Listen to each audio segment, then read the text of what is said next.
चक्रवर्ती ने जो जमानत के लिए अर्जी दाखिल की थी वो खारिज हो गई है। बॉम्बे हाई कोर्ट से रिया को झटका लगा है, जमानत अर्जी खारिज। देखिए ये लगातार न्यूज़ 24 आपको बता रहा है, दीपक भी बता रहे थे कि इसकी उम्मीद कमी थी क्योंकि एनसीबी नहीं चाहती कि अभी रिया को कोई राहत मिले, उनको जमानत मिले, क्योंकि आज रिया चक्रवर्ती की जो जुडिशियल कस्टडी थी वो खत्म हो रही थी। 6 अक्टूबर तक जेल में ही रहेंगी रिया चक्रवर्ती। उनके वकील की तरफ से एक बार फिर से कोशिश की गई, लेकिन एक और झटका, तीसरी बार झटका रिया चक्रवर्ती को। कोर्ट ने उनकी जमानत याचिका को खारिज कर दिया है।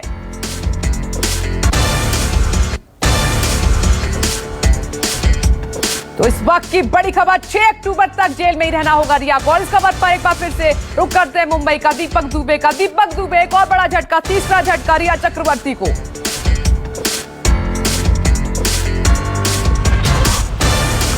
जी, रिया चक्रवर्ती की मुश्किलें कम होने का नाम नहीं ले रही है और जिस तरह से एनसीबी की लगातार पूछताछ की जा रही है तो ये बड़ी खबर है, बड़ी खबर है। अब कुछ समय पहले ही हम आपको बता रहे थे कि किस तरह से एनसीबी लगातार दीपेश सावंत और शौविक की कस्टडी की मांग कर रही थी। एक दिन की कस्टडी चाहिए थी जिसमें कई बड़े नामों के खुलासे होते। वहीं जिस तरह से शौविक और रिया चक्रवर्ती के जमानत को लेकर बॉम्बे हाई कोर्ट में याचिका दाखिल की गई थी, वो भी अब रिजेक्ट कर दी गई है। यानी कि अब रिया की भी कस्टडी की मांग आने वाले समय में की जाएगी और लगातार जब इनसे और पूछताछ की जाएगी तो और नामों के खुलासे होंगे, क्योंकि इन्हीं के नामों, इन्हीं से पूछताछ में ये सारे ए लिस्टर के नाम आए हैं। कुछ ड्रग्स पैडलर से को जब गिरफ्तार किया गया था तो उनके भी पूछताछ में इन बड़े नामों के खुलासे हुए हैं। तो ऐसे में ये पूरा जो ड्रग्स कार्टेल इस वक्त बॉलीवुड में पसरा हुआ है, फैला हुआ है, इस पर कहीं ना कहीं लगाम लगाने की कोशिश की जा रही है एनसीबी के द्वारा। और आपको बता दूं कि ये एक अनोखा केस होगा बहुत सालों के बाद, जब संजय दत्त या फिर फरदीन खान जब एनसीबी के दफ्तर के चक्कर लगा रहे थे ड्रग्स के मामले में, उस कई सालों के बाद इस तरह से बॉलीवुड पर ड्रग्स कार्टेल का जो एक शिकंजा है लगातार अब कसता जा रहा है एनसीबी के द्वारा और लगातार बड़े खुलासे हो रहे हैं। और इसमें आपको बता दें कि महज अब ये जो ए लिस्टर के कुछ नाम सामने आए हैं, इनको जब बुलाया जाएगा, इनको सम्मन भेजा जाएगा तो इनसे कई और भी नाम निकलकर सामने आएंगे। मैं आपको बताना चाहूं, जो 1 साल पहले की जो पार्टी हुई थी एक बड़े डायरेक्टर के घर में, उसमें भी बहुत सारे लोग मौजूद थे, उस बाबत भी शिकायत दी गई है। एनसीबी की नजर उस वीडियोस पर भी है, उनमें उन पार्टीज में मौजूद लोगों पर भी है और उसमें से कई लोग इस पूरे मामले में सम्मन भेजने की तैयारी में है एनसीबी।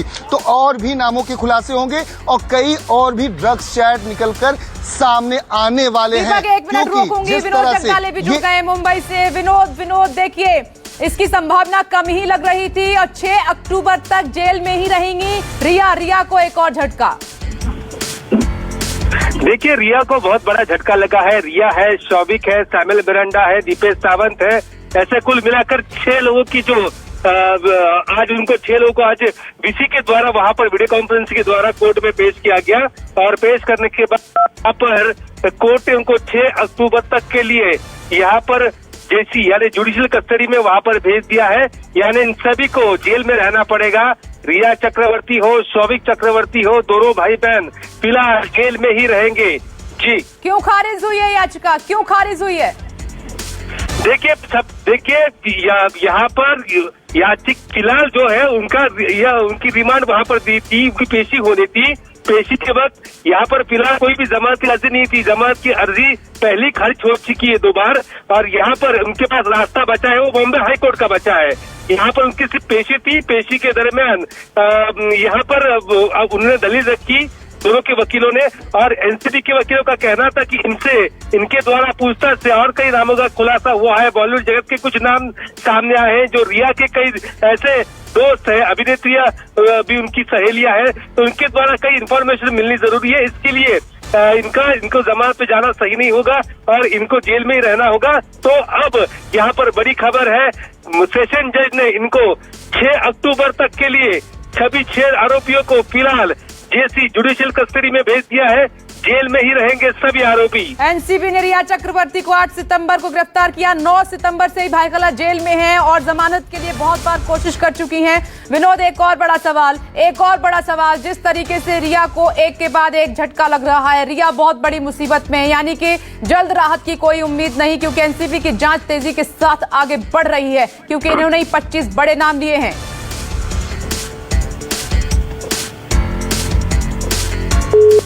विनोद के साथ बातचीत नहीं हो पा रही है, लेकिन दीपक दुबे लगातार बने हुए। दीपक, आपने मेरा सवाल सुना तो जवाब दीजिए।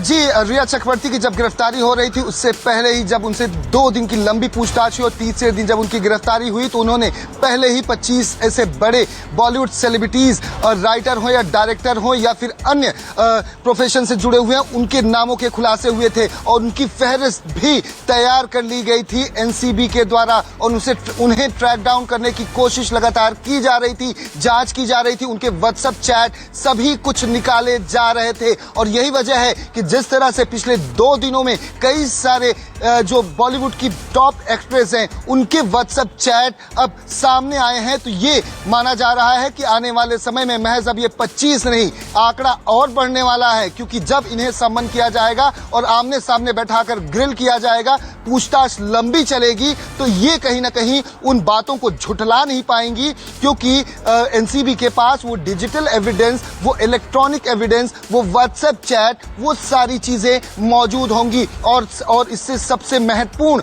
ये बयान में जो बयान होंगे, चाहे वो ड्रग्स पैडलर के हों, चाहे वो रिया चक्रवर्ती के हों, जो गिरफ्तार हो चुके हैं और इस पूरे केस की दिशा को और बदलने वाले हैं कि बॉलीवुड में जो एक ड्रग्स कार्टेल का एक बड़ा नेक्सस चल रहा है, जिसमें महज रिया चक्रवर्ती, सैमुअल मिरांडा, एक और बड़ा खुलासा, एक और बड़ी खबर आ रही है, आप बने रहे।